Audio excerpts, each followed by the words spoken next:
Nehemiah 13. Nehemiah's final reforms. On that day the book of Moses was read aloud in the hearing of the people, and there it was found written that no Ammonite or Moabite should ever be admitted into the assembly of God, because they had not met the Israelites with food and water, but had hired Balaam to call a curse down on them. Our God, however, turned the curse into a blessing. When the people heard this law, they excluded from Israel all who were of foreign descent. Before this, Eliashib the priest had been put in charge of the storerooms of the house of our God. He was closely associated with Tobiah, and he had provided him with a large room formerly used to store the grain offerings and incense and temple articles, and also the tithes of grain, new wine and olive oil prescribed for the Levites, musicians and gatekeepers, as well as the contributions for the priests. But while all this was going on, I was not in Jerusalem, for in the 32nd year of Artaxerxes king of Babylon I had returned to the king. Some time later I asked his permission and came back to Jerusalem. Here I learned about the evil thing Eliashib had done in providing Tobiah a room in the courts of the house of God. I was greatly displeased, and threw all Tobiah's household goods out of the room.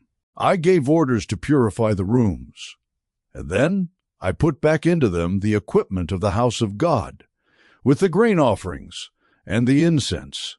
I also learned that the portions assigned to the Levites had not been given to them, and that all the Levites and musicians responsible for the service had gone back to their own fields. So I rebuked the officials and asked them, "Why is the house of God neglected?" Then I called them together and stationed them at their posts. All Judah brought the tithes of grain, new wine and olive oil into the storerooms. I put Shelemiah the priest, Zadok the scribe, and a Levite named Pedaiah in charge of the storerooms, and made Hanan son of Zakkur, the son of Mattaniah, their assistant, because they were considered trustworthy. They were made responsible for distributing the supplies to their fellow Levites.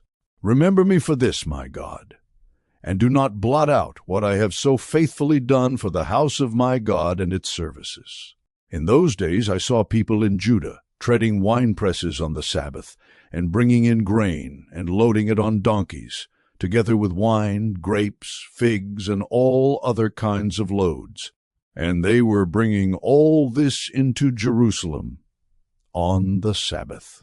Therefore I warned them against selling food on that day.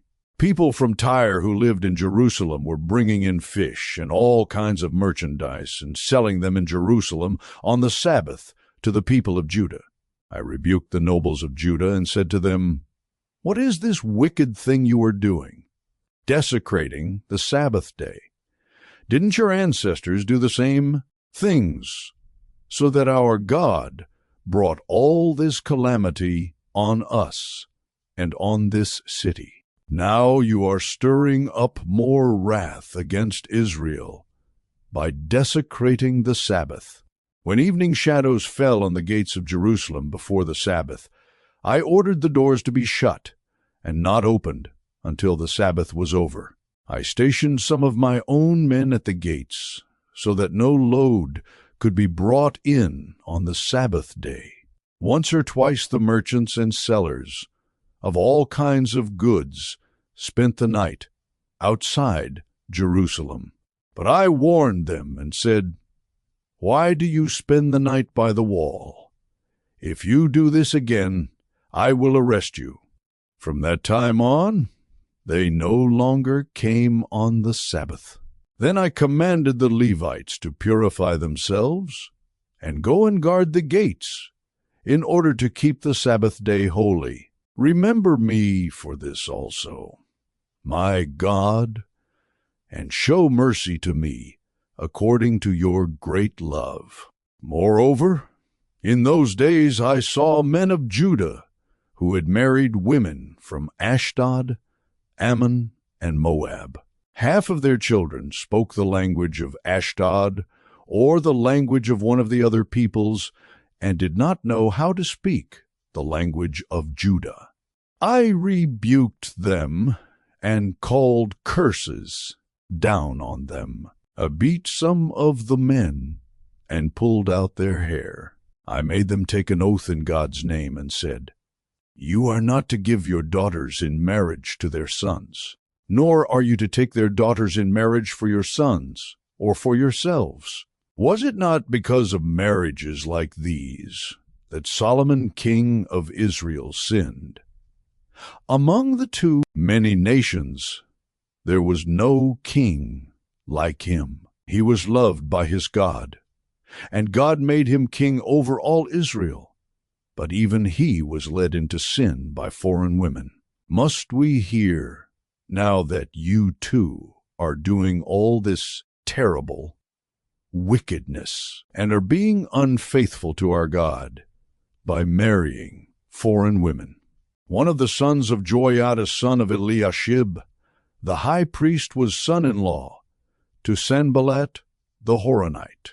I drove him away from me. Remember them, my God, because they defiled the priestly office and the covenant of the priesthood and of the Levites. So I purified the priests and the Levites of everything foreign, and assigned them duties, each to his own task. I also made provision for contributions of wood at designated times, and for the firstfruits. Remember me with favor, my God.